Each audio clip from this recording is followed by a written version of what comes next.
I want to introduce Chris Lema. Chris is the world's leading authority on SaaS and recurring revenue generation. I went to his event, TablePress, in 2019, where that completely changed the way that we charged and worked with clients, and it's just been an upward trajectory since that event. And Chris was instrumental in his guidance to me as a small business founder, and everybody that Chris comes into contact with leaves his presence being higher educated. So you are truly in the presence of someone that is going to add value to your lives. So without further ado, I'm just going to pass him the mic. I'm going to shut up. I'm going to turn off my video, and I'm going to let him wow us. Hi there. That was an incredible introduction, but we raised the bar way too high, right? We got to lower expectations. So let's just say that if you get one interesting tidbit, one nugget, we'll call this a win. But what we want to talk about is segmentation, right? And we're trying, everyone I know is trying to drive revenue up. And you're not just trying to drive revenue up, you're trying to drive recurring revenue up, right? So you want to take and scaffold your revenue. And if you want to do that, I'm going to tell you that the answer to all this is something that Groundhogg itself does very well in terms of tags and segmentation. We're just going to talk about some of the strategy around it. So if you want to grow your recurring revenue, you need to do just two things. That's it. And you're going to hear tons of people tell you over the course of this year, next year, the year after that, you'll hear tons of people tell you, you need a full playbook, you need lots of guides, you need to buy their course. I'm not selling you anything today, but I'm going to tell you the two things that you need to do. And the first is that you need to connect and convert. Now that is, I know there's an and in between, but that is just one thing, all right? You need to find your tribe, make them aware of your offer. And you might be a product company, you might be a service company, whatever you're doing, you need to be able to find your tribe, make them aware of your offer, and then close that deal. All right, connect and convert. That's the first thing you have to do. The second is you have to limit churn. Now, by limit churn, what I mean is people who are your existing customers are, some of them are deciding, I don't need this anymore. And so they're walking out the back door.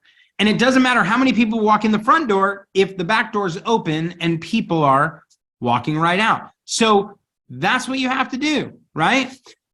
If your closing ratio, right, the rate at which if you talk to 10 people and you win 2 of them, but your attrition, which is your churn, is if you have 10 customers and 3 of them are walking out the back door, then your closing ratio is lower than your attrition, then you're dead.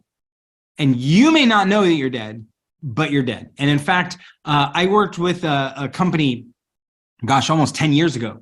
And we started looking up some of their data, some of their analytics.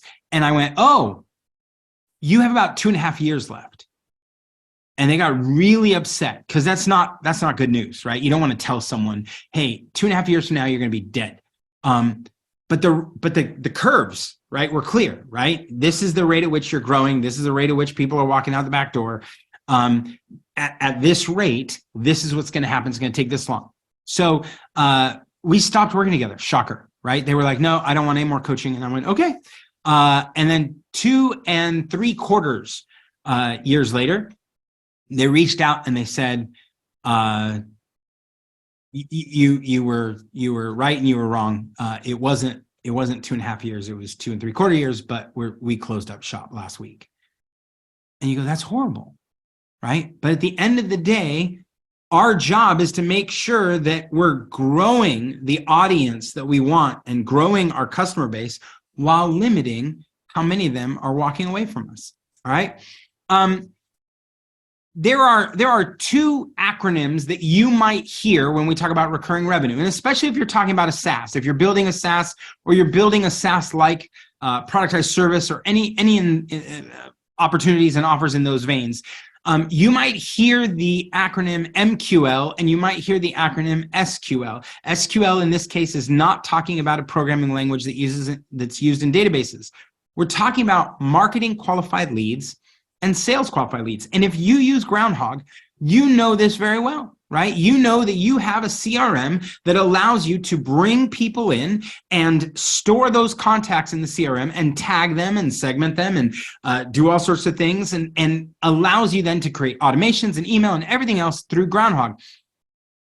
What you also likely know is that if you're selling something, you bring those leads, top of the funnel leads, into your CRM, and then your sales guys have to mine through that and figure out who's qualified to actually get ready to buy your offering. And so we distinguish between those two. A marketing qualified lead is often someone who has expressed some amount of interest, but they haven't been qualified to be a buyer. We don't know what their urgency is. We don't know what their timeline is. We don't know what their budget is. So they may be a marketing qualified lead, but they're not a sales qualified lead, right? That is someone that you have now said, hey, I know that this person's ready to buy. Now they may or may not buy, but I know they're the decision maker, for example, and they do have budget. If they're not the decision maker and they don't have budget, why are we wasting our time with them, right? They'll never become a sales qualified lead. And so MQLs and SQLs are the lingua franca, if you will, of CRMs, right? Especially if we're talking about SaaS products and just closing deals on recurring revenue. And here's the sad part, right? 86% of MQLs fall out of the funnel before ever becoming a qualified sales lead.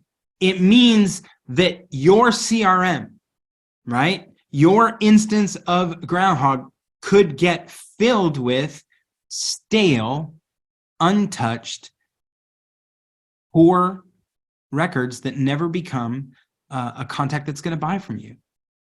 And this is bad news, right? Because we spend money, right? You likely spend money bringing in those MQLs. You bought Facebook ads, you bought Google ads, you did stuff to get them in.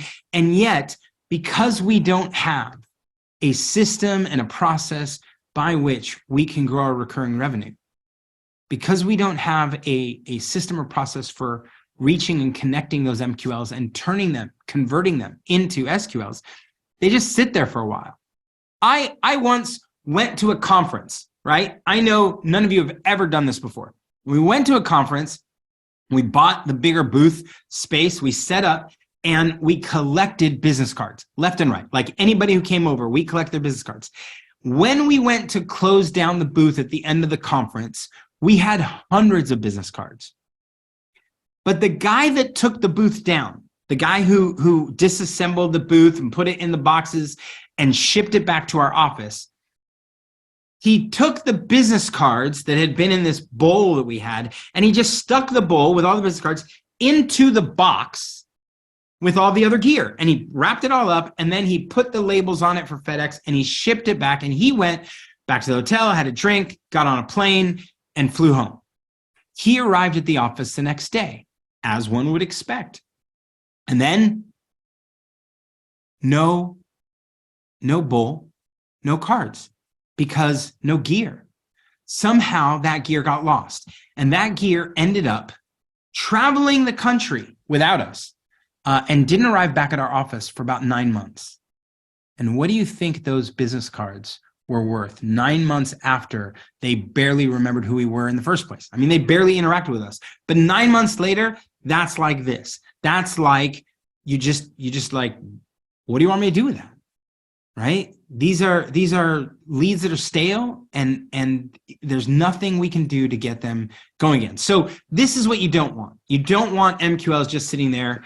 And so what we're going to talk about is a strategy that helps you navigate that. Remember, 2 things: closing and keeping. We're going to start by talking about closing, right? Connect with your tribe and close deals. That's what we're going to start with, okay? So the first thing I need to tell you, warn you, every time you see a yellow slide, you're like, oh, hey, this is an alert slide. This is an important slide. If we were at a physical conference, you'd pull out your cell phone and you take a picture of it. Just remember this, right? Closing isn't about you. It's not. It's not even about your product or service. It's about the them, right? It's not about the you, it's about the them. It's their problems, their pain. And you got to get that straight. I can't tell you how many product companies, how many SaaS companies I work with where you read everything on the website and it's just one of those, bad guests. If you held a cocktail party and a guest walked in and spent the whole night talking about themselves, all of you would be like, who brought this person? How did they get here? Right? Like, you don't want to be that guy. So understand the focus is them. Okay. So I want to start by asking you two questions, right?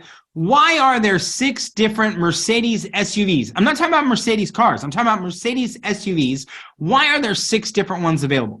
And the prices range from $35,000 to $85,000.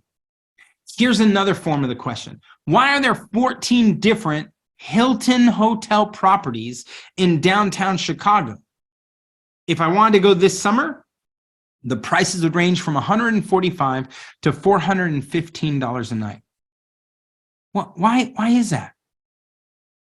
What you discover, right, is Hilton knows a little something about segmentation. Mercedes does too. It turns out that if I'm a business person traveling for business and traveling to a specific set of meetings, I might want proximity to my meeting to be really important. I might want to be like, hey, I know where I'm meeting. It's this business building. And so therefore across the street, great. That's where I want to be. Proximity may be important. Another factor might be, I want to go downstairs and have breakfast. I don't want to go outside, walk around and look for some other place where I might get a meal, which, by the way, depending on what time I show up, they may not be open yet. I don't want to walk the other direction 2 blocks to get to that place, which also isn't open yet, and eventually show up to my meeting I've walked miles, but I haven't had any breakfast. You're like, no, I don't want that. What you want is to go downstairs and make sure breakfast starts by 6 a.m. so that I can have my breakfast and still get over to my meeting by 8, or however you want to do it. Now, there are other people who are like, I'm going to Chicago, but I want to go see Dead & Company at Wrigley Field, and I don't need proximity to downtown, and I don't need breakfast in the morning. I just need a place to put my head down. So $145 sounds great for the night. And all the in-betweens. What Hilton understands is they created solutions for every different segment. So what's the takeaway, right? The takeaway is, if you want to close more deals, what you need to do is create more offers, create more opportunities for someone to say yes. And the offers I'm talking about are segment-based offers that you start creating and crafting specific solutions for different kinds of people that have different kinds of goals. Now, when we talk about an offer, right? The way I break it up is I go, okay, first of all, we know everybody has an intention. Everybody has an intent. They know, right? I'm buying this because of blank. That never shows up on the receipt. When you sell someone something, the intent is never on the receipt. What's on the receipt is the name of a solution. So that's the middle ring. And we sell solutions all the time. You do, I do, we sell solutions. But sometimes we forget that different segments have different intents. If I'm buying, let's leave the Mercedes for a second. Let's say I was buying a Tesla. I might buy a Tesla because they're so hard to get. And the particular one I wanted was so hard to get, and it's not anywhere else, that it makes me look unique on the road. I may be buying something that makes me stand out. Someone else, on the other hand, may buy the same vehicle, but because it's expensive, they're buying a luxury vehicle and they want the prestige of having that vehicle. Other people might buy the same exact vehicle and say, hey, I'm buying it because this thing goes 0 to 60 in 1.8 seconds and I want speed. The same solution can be marketed to 3 different people with 3 different intents. And what do we normally do? We just write generic copy on our websites, generic copy in our emails, and forget that intent is critical when someone's saying yes to something. So if you have different intents, you likely can have different marketing messages. You likely can have even different offers, right? Because you can shape the offer to be closer to the intent. But also, one of the things you can do is look at an accelerator, right? Anyone who buys something is doing it for a reason. Think about the last thing you purchased. We just passed out of January, right? Some of you may have purchased health-oriented, fitness-oriented equipment, or you might have signed up for a gym. Now, imagine if you went to buy a regular membership. Let's say it costs $10 a month to get into this gym and you get access to the equipment, but then someone says, hey, what's your goal? And you say, my goal is to lose 5 pounds and bulk up with weights. And but I don't know some of that equipment, whatever. And they go, well, if you want to learn how to bulk up faster and you want to lose some of the weight faster, we have an appointment with a nutritionist that'll help you lose some weight and get healthy. And it's an add-on. And here's another add-on, which is 4 sessions with a trainer. These are accelerators, and they ought to be shaped, not just as here's some things you can buy, but they ought to be shaped in line with the intent, not with the solution. The point is that you have a solution. You can create myriad options for accelerators, but each one needs to be connected to an intent. And to do that well, I believe you need the goal pyramid. The goal pyramid says, hey, I start with what is the goal of a segment? What do they want? And we were talking about that Tesla, right? Someone's like, hey, you know what? I want speed, right? Well, speed means I could look at the Model S and it means I could look at the Model X, but I probably am not going to look at the Model, was it 3, right? It's, or maybe only one version of the Model 3. So you start with, I want speed. And then some people say, oh, but in that vein, towards that goal, I also want to be able to go some distance, right? I want to be able to go longer distance because my commute to work is longer, but I want to go fast the whole time. So it's not that I'm talking about different goals. I'm talking about layering or scaffolding on that goal pyramid. And so you go, well, everyone who wants speed wants the speed. And then, some may add some distance to it and some may add, some nice interiors. And as long as we're moving in the same direction and we're building this stair-step function moving up, the goal pyramid is powerful. But the point of the goal pyramid is to help you figure out when you need another goal pyramid. And that's when you're saying, okay, everybody wants blank, and then some also want this and some also want that. So let's flip it for a second. Let's say we started with, we want an electric car. Everybody wants an electric car. Great. What's the next step up? Well, and they want an electric car that has, a decent, network of chargers. And you're like, yeah, that's good. We want to be able to recharge. Okay, that's the next step. And then some people want nice interiors. And you're like, okay, great, right? And lastly, some of those people also want to go really fast. Okay, that's a perfectly fine pyramid. But what happens when someone says, no, fast isn't the thing, prestige is the thing. And so I thought you were going towards prestige when you said the leather interior, but then you veered off and you go, okay, if we veer off to a different goal, guess what? We need a different goal pyramid, right? And so what you end up discovering is you have a different goal period for every segment, right? And because these segments look close enough, you might even call them micro segments. But the point is that the goal pyramid helps you understand intent. And that's going to help you with not only the language of your offer, but with the accelerators. Because if you can get up that ladder faster, people get excited and some people will pay for the accelerator. They want to bring tomorrow's results into today. Now, sometimes a segment can't tell you. They can't tell you what their goals are. So what do you have to do? Well, if they won't articulate the goal pyramid, there's an inverted pyramid that is the pain pyramid that sits right next to it. And if you listen closely and you listen for people's frustrations, you hear what the goals were, right? So if we're talking to that guy who's looking for a hotel in downtown Chicago, close to where his meeting is, whatever, and you go, hey, when you go stay in Chicago, what's your experience been like? And they start right away. Well, I'll tell you, the last couple of times, Chicago's traffic is just insane. And downtown traffic, when you're trying to get to, these, and what you're hearing is pain and frustration related to proximity. You go, oh, okay.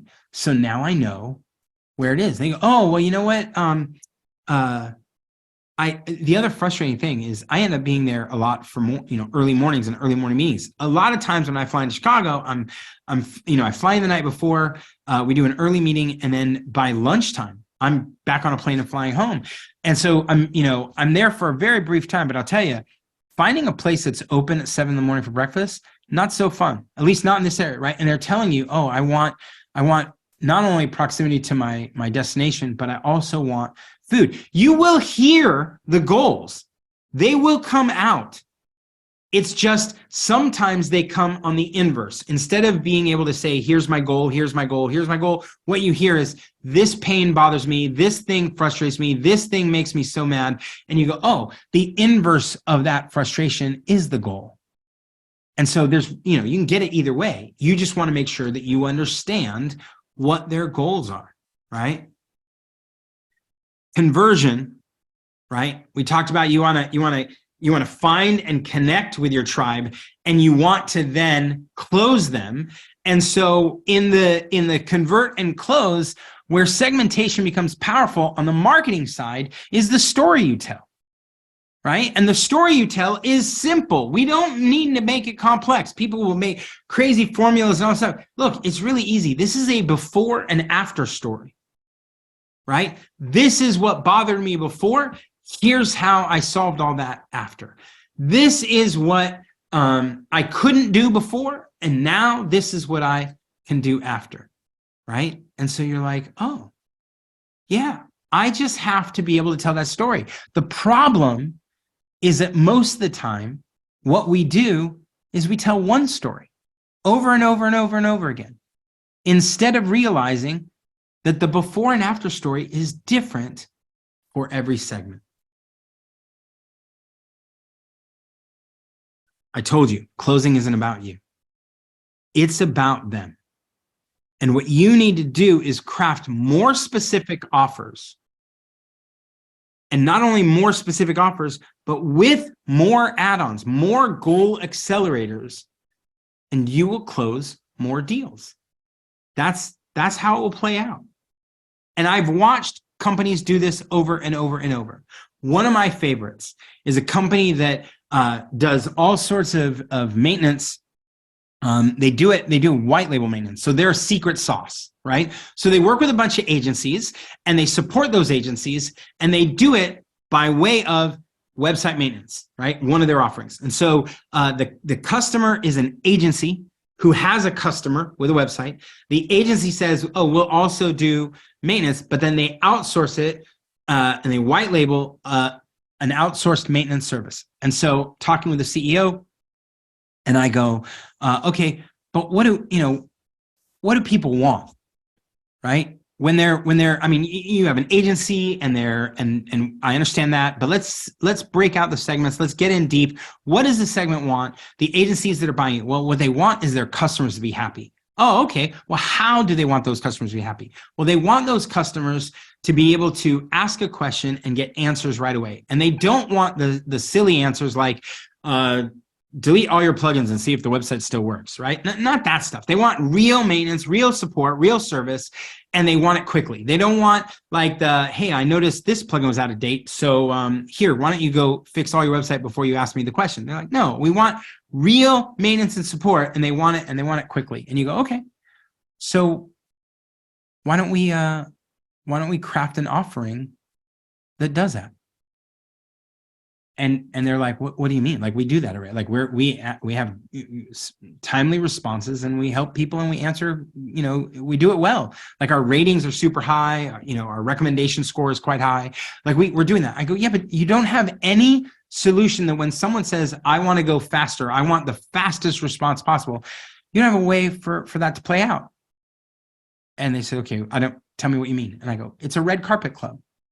If you've ever seen a movie opening, they have a red carpet lane, right? And it's important, right? If you go to an airline and you're going through the airport, they have a red carpet lane. And it's just the special people get to go there. And there's less of them. So it's a faster line, right? So we said, why don't we do this, right? We'll go add this red carpet lane tag to only those customers who want it.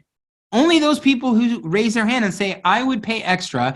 I would buy that goal accelerator if I could have you tag my account, and anytime I raise a question, it moves to the top of the list. I want to be front of the line. I want to skip the line. That's what I want. It's a skip the line service. And first of all, implementing adding a tag to a CRM or adding a tag to a support system is not complicated. So a few minutes of work. And then the work of marketing it, right? Crafting the offer, creating the landing page, writing the email. But they went and did it, right? And just drove more revenue right in the door. No pitch, no complicated pressure sales, nothing. Because there were some people who said, that was my goal, and your accelerator as an offering got in perfect alignment. Take my money. And that's what happens when we define a tighter, more specific offering for a tighter, more specific segment and create a goal accelerator. The net result is people just say, take my money. Why wouldn't they? And the other people didn't feel bad. They're like, no, I'm good. I'm good. You don't have to rush for me. Now, I told you, right? It's about closing and keeping. So it's time to move to the other side. How do we keep our current customers happy? And you're going to discover, right? It's a segmentation dynamic all over again. Now, remember those Hilton hotels, right? What do? What do Hiltons do? They just, they rent rooms, right? No. Hilton is creating an environment for you to rest, relax, recoup, right? Some other word that starts with R. They're in the business of making sure that your experience is one that is so memorable, right? So remarkable that you want to use Hilton again and again. So imagine that you're flying from Asia to Los Angeles.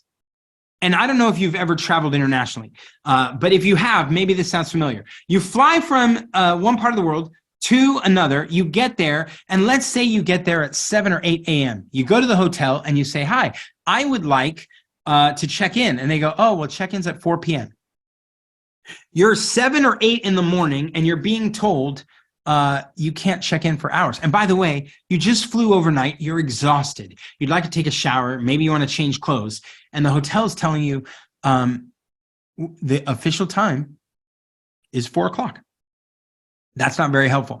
But maybe you get a hotel who says, you know what, I see that we have a room that's going to open in about 30 minutes. Let me get you in that room. And you think, that is awesome. Except what happens? They go get in the room and they close the door and they go to take a little nap, right? Catch up rest. And they can't fall asleep. Why? Because 10 or 10:30 is when everybody else is leaving. And what comes storming through the hallways at 10:30 or 11? All the cleaning crew. And they start opening doors and knocking on doors and slamming doors. And then the room next door, they turn on the vacuum and they start vacuuming. And what you can't sleep. So what did Hilton do? They realized they had people coming in from overseas. They were getting there early and they said, oh, we understand that you need a room right away. And we have them. We kept this entire floor available for you. So yes, the room is ready right now. And also on that floor, we're only putting other people who are in that schedule, which means we're not going to have the cleaning staff running through. But if the cleaning staff do go, we've bought special vacuum cleaners for those floors that are very, very quiet. And the hinges on those doors don't do the super fast automatic slam close. They're a slow and quiet close.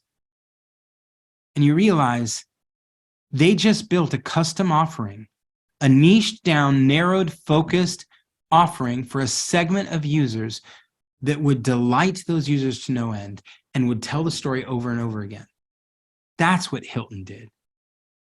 And when Hilton did that in Los Angeles, more and more people started staying at the Hilton that was close to the airport in Los Angeles because they were like, they are thinking about my specific situation.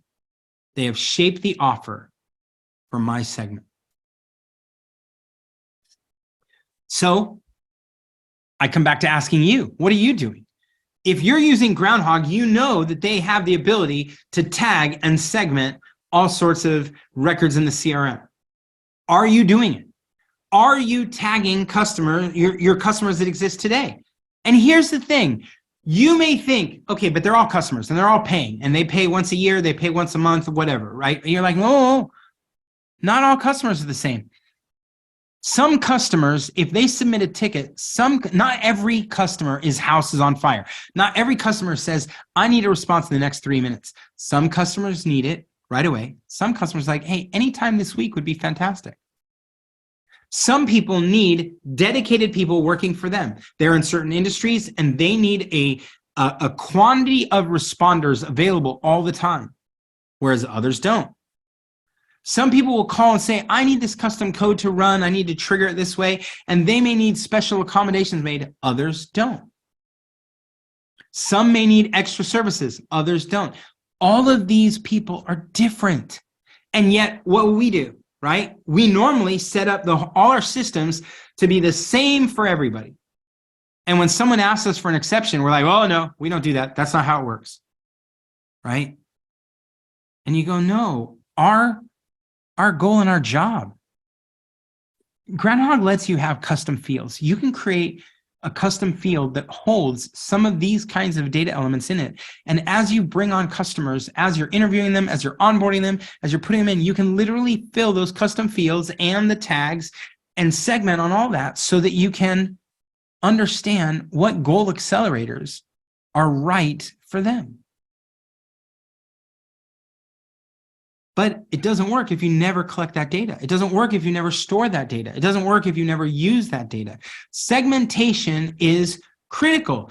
And you have to ask yourself, right? What are they really buying? The person who goes to Hilton in Los Angeles from an international flight who comes in at 8 a.m. or 9 a.m. and wants a room is not buying a bed in a room with 4 walls, a ceiling, a floor, and a bathroom. That is not what they're doing. They're buying rest, recovery. They're buying a shower. They're buying a change of clothes before they run out to the next meeting. They're buying something different. And different segments have different answers. And our job, when we're building out and marketing SaaS and other recurring revenue solutions, our job is to understand those nuances so that we are shaping our message to work with them. Now, I want to talk for just a brief second, and this is not a sales pitch. I told you I'm not selling anything, but I do want to connect some dots for you. I'm the CEO of a company called Motivations AI. It's a motivations company that is focused on doing an assessment for people about what moves them, what motivates them. This science has been around for 60 years. They were in 5 different companies, and last fall, I bought all 5, and we put them together into Motivations AI, and we've started building out and revising some of the SaaS product and all this good stuff. But I want you to think about another version of the question. I just asked you a question, what are they buying? But there's another version of that question, which is why are they buying? And when you understand someone's motivation, you can then tag them and segment them and even create accelerators, goal accelerating products, and even pricing plans. You can create all these things that align better with that motivation. Imagine you went into Groundhogg, and Groundhogg already has the feature, right? Where if you have Groundhogg and then you have other plugins like WooCommerce or other plugins that, an LMS plugin, if you have these other plugins in with Groundhogg, they have this notion of a centralized contact record that can pull data from some of these other plugins into the dashboard you're looking at. We're working on an integration. It's the first version of it. It's the first pass. And I'm making the announcement right now, right? So Adrian's going to be like, wait, what are you doing? But we're building an integration into Groundhogg so that when you pull up a record in the CRM, you'll see what are people's top 5 motivations. You'll see more about who they are. If they've taken the assessment, it'll just get integrated and pulled right in. And why is that so important?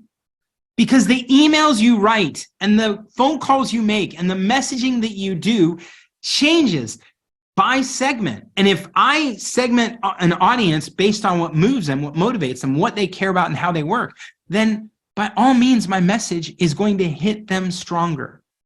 We've watched this happen over and over in a variety of the different fields that Motivations AI has been in. We've seen the efficacy of leveraging someone's motivational map to make a better offer. Recruiters who place the deans of universities will literally do a full, use this SEMA science and technology, and they will pull in an understanding of who this potential dean is, and then they will shape the role so that they go, here's why being the dean at Stanford would be really interesting for you. And then people are like, yeah, I think I'm going to take that job instead of others, right? So again, not a sales pitch. I'm just letting you know we're going to be integrating end of Q1, right? So you'll be able to see some of this stuff inside of Groundhogg. And again, motivation is only one part of the segment, right? Like I listed off, right? Rate of response, quality of people responding, accommodations made, extra service needed. Like these are all different ways to slice and dice, along with all the standard stuff, right? You can geolocate, you can interact with people differently, the month of their birthday, right? I mean, there's lots of different ways to segment, but what I'm talking about is goal-driven, right? Goal-driven segmentation so that you break it up and understand what they care about, and then you start bringing augmented offers, right? Acceleration products that help them move forward. But segmentation is also incredibly powerful for your product roadmap because customers quit. And remember, I told you, it's all about closing and keeping.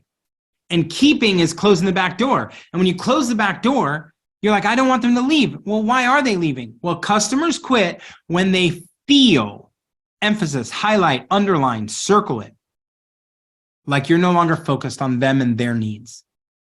You've been one of those customers, but you've definitely talked to some of those customers where they're like, hey, I just feel like they're going in a different direction, and they're not true to their base, or they're not true to me, and they're not doing what, they don't care. They're not innovating in the areas I care about. And so what do we have to do? We have to understand the segment, understand the goal, and then turn around and shape our roadmap so that even if not every quarter we're delivering something to all of them, we're moving around the board and making sure that they feel touched and they feel helped and they feel served and they feel supported. And then we start again and we keep going. But if you don't do that, eventually people are going to say, nah, I'm out of here. So growing your recurring revenue is based on 2 things, closing and keeping. And the strategy for both, the one I'm recommending to you today, is segmentation. My name is Chris Lema. I'm the CEO of Motivations AI. You can find out more at motivationsai.com. And now I think we're going to open it up to questions.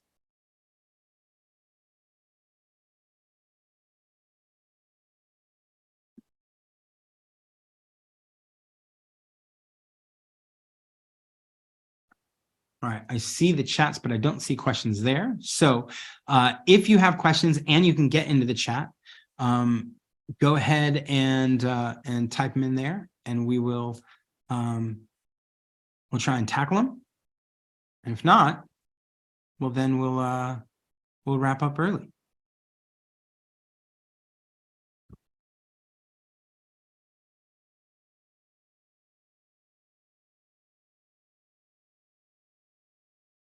So Brandon Rogers says, hey, say more about your integration. Well, what we're starting with is a Zapier-based integration that allows Groundhogg to check to see if someone, on the moment that you put a record into Groundhogg, it will check that email and run out to, and using an API, run out to one of our servers and check to see if their motivational map is in there. And if their M code, which is what we call it, if their M code is there, it will, it'll bring back the top 5, right? And you'll see it in the profile. And so it's incredibly powerful. If you're in sales, for example, and you're writing proposals, your entire proposal changes when you understand what motivates people. If you're marketing and you're writing landing pages for different segments, again, dramatically different copywriting exercise when you understand what moves people. So.